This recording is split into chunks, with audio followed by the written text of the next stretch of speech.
ඕම් ශාන්ති. ඊයේ සත්ගුරු දවසේ 2025 මාර්තු 20 වෙනිදා අපගේ ගෞරවනීය සහෝදර ගණේෂ් මහතා විසින් දෙහිවල මධ්‍යස්ථානයේදී මව්වරුන් සඳහා පැවැත් වූ පන්තියේ සාකච්ඡා වුණු කරුණු කිහිපයක් ඔබ සමග බෙදා ගන්නට හිතුවා. එම පන්තියේ මාතෘකාව වුණේ මන්මනා බවින් විඩාවටපත් නොවන්න සහ පරමාත්ම පරමපියාව සල්ලි වෛද්‍යවරයෙක් ලෙස අපේ ජීවිතයට යොදාගන්නේ කෙසේද යන මාතෘකා දෙකයි. මන්මනා බව යනු තමා ජීවාත්මයක් බව අවධානයේ තබා ගනිමින් නිරන්තරයෙන් පරමාත්ම පරමපියාව පහසුවෙන් සතුටින් සිහිපත් කිරීමයි. පරමපියාව ස්මරණය කිරීමයි. මෙම ස්මරණය තමයි බ්‍රාහ්මණ ජීවිතයේ සම්පූර්ණ ඉලක්කය ජයග්‍රහණයට හේතු සාධකය වන්නේ. සංගම යුගයට අදාළ ඕනෑම කාර්යයක් කිරීමේදී සංගම යුගයේ ජයග්‍රහණය සහ සාර්ථකත්වයේ රැඳී තිබෙන්නේ මෙම නිවැරදි ස්මරණය හෙවත් මන්මනා බව තුළයි. පහසුවෙන් සතුටෙන් සැහැල්ලුවෙන් කූල්මත් බවින් සාර්ථක මන්මනා බවක් පවත්වා ගැනීම සඳහා ඉවහල් වන කරුණු රාශියක් මෙහිදී අපට පරීක්ෂා කර බැලීමට අපගේ අවධානය යොමු කරන ලෙස ගණේෂ් සහෝදරයා අපව දැනුවත් කළා. පළමු වන දේ කලි යුගයත් සංගම යුගයත් අතර වෙනස, බ්‍රාහ්මණ ජීවිතයේ වැදගත්කම, පරමාත්ම පරම සත්‍ය පියා සිව බාබාව නිවැරදිව තේරුම් ගැනීම, ඥානයේ ඇති වැදගත්කම එනම් මුරලියේ ඇති වැදගත්කම ගැන නිවැරදිව අවබෝධ කරගෙන නිවැරදි අවධානයෙන් මුරලිය අධ්‍යයනය කිරීම සහ මුරලිය මතකයම ඒ වගේම මුරලි කරුණු තමන්ගේ ජීවිතයට ප්‍රායෝගිකව යොදා ගැනීම ධාරණය. මුරලිය අපට ලබා දෙන්නේ පරමාත්ම පරම සත්‍ය දෙවියන් සිව බාබාම යන විශ්වාසය ඇති කර ගැනීම. මෙම කරුණු කොතරම් ප්‍රායෝගිකව අප තුළ තිබෙනවාද යන්න පරීක්ෂා කරන්න කිව්වා. ඒ නිවැරදි අවබෝධය මන්මනා බව පහසුවෙන් ඉටු කිරීම සඳහා හේතු වන බව පැහැදිලි කරා. ඒ වගේම තමන්ගේ ඉලක්කය මේ බ්‍රාහ්මණ ජීවිතයේ තියෙන ඉලක්කය දේවතා තත්වය, ඒ ඉලක්කය පිළිබඳ අවධානය නැත්නම් මන්මනා බවින් විඩාවටපත් වෙනවා කියලා කිව්වා. ඒ වගේම ස්මරණය යම් අවස්ථාවලදී අපිට ඒකාකාරී වෙනවා නම් ඒ ඒකාකාරී බවින් මිදීමටත් විවිධ ක්‍රම උපායන් භාවිතා කළ යුතුයි.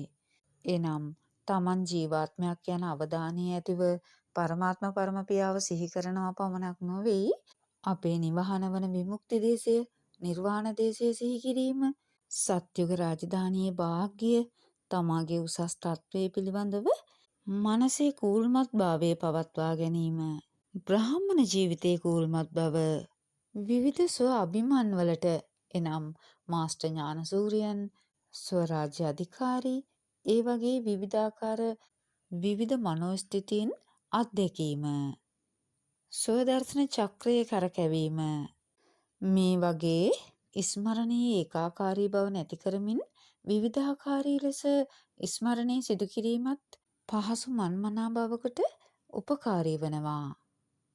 එමෙන්ම මුරලියේ ඥාන කරුණු තමන්ගේ මනසින් මතකයම අධ්‍යයනය කිරීම, ඒ වගේම එදිනෙදා සකාර මුරලි වගේම අව්‍යක්ත මුරලියේ විවිධ කරුණුත් අධ්‍යයනය සඳහා එදිනෙදා යොදා ගැනීම, අභ්‍යන්තරගත වීම තුළින් තමන්ගේ සිතුවිලි වල ඇති බලහීනතා, දුර්වලතා ඒවා නිවැරදිව අවබෝධ කරගනිමින් ඊට අදාළ ඥාන කරුණු තුළින් තමන්ගේ බුද්ධිය දියුණු කිරීම, පරමාත්ම පරම සත්‍ය පියා සමග අවංක හදවතින් තමන්ගේ ගැටලු දුර්වලතා ආදිය සැඟවීමකින් තොරව ඔහු සමග සාකච්ඡා කිරීම, පරමාත්ම පරමපියා දරුවන්ට ලබා දෙන ධාරණා කරුණු තමන්ගේ ප්‍රායෝගික ජීවිතයේ ධාරණයට යොදා ගැනීම.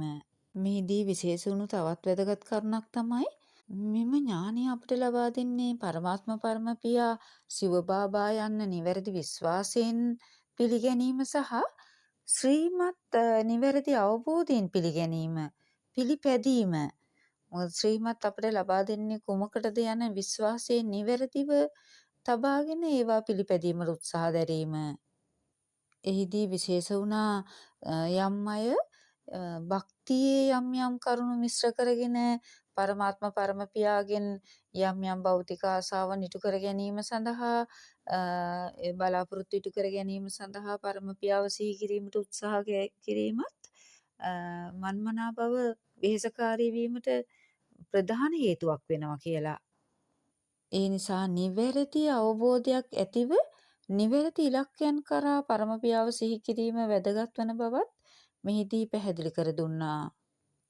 මන්මනා බව හෙවත් ස්මරණ වන්දනාව දවස පුරාම සාර්ථකව ඉටු කර ගැනීම සඳහා ඉවහල් වන ප්‍රධාන කාරණයක් ලෙස අමෘත් වේලාව බලවත්ව පවත්වා ගැනීම වැදගත් බවද මෙහිදී විස්තර කෙරුණු අතර අතීතයට නැවතීමේ තිත තැබීම, පසුතැවීම් වලින් ඉවත් වීම, ඒ වගේම සමාව දීම, අතීතයේ නාටකය ලෙස සැලකීම, එසේ නාටකය වන සියල්ල සිදුවන්නේ යහපතට බව සැලකීම, සිදුවුණු සියල්ල යහපත් බව සැලකීම, ධනාත්මක සිතුවිලි සහ ආකල්ප පවත්වාගෙන යාම, තමන්ගේ හදවතට අවංක වූ දිනචර්යාව සහ ස්මරණ වාර්තා පවත්වා ගැනීම, ඥාන කරුණු මතින් සේවය තුළින් සේවයේ සැලසුම් තුළින් විවිධාකාර අන්දමින් තමන්ගේ මනස බුද්ධිය කාර්යබහුලව තබා ගැනීම,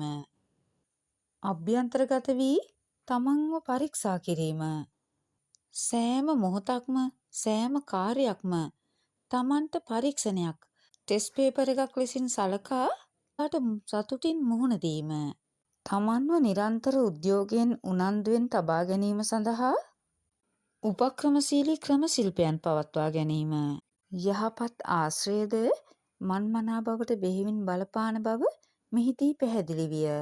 තමාගේ අභ්‍යන්තර සාමය හා නිහඬතා බලය පවත්වා ගැනීම, සියල්ල යහපතට බව පිළිගැනීම, මුහුණ දීම, තම අභ්‍යන්තරයට එබී තමා නිවැරදි අන්දමින් බ්‍රාහ්මණ ජීවිතය ගත කරනවාද යන්න පරීක්ෂා කිරීම මන්මනා බව වෙහෙසකාරීත්වයකින් තොරව පහසුවෙන් සැහැල්ලුවෙන් බලවත්ව ඉටු කර ගැනීමට දායක වන බව එහිදී පැහැදිලි කෙරුණා.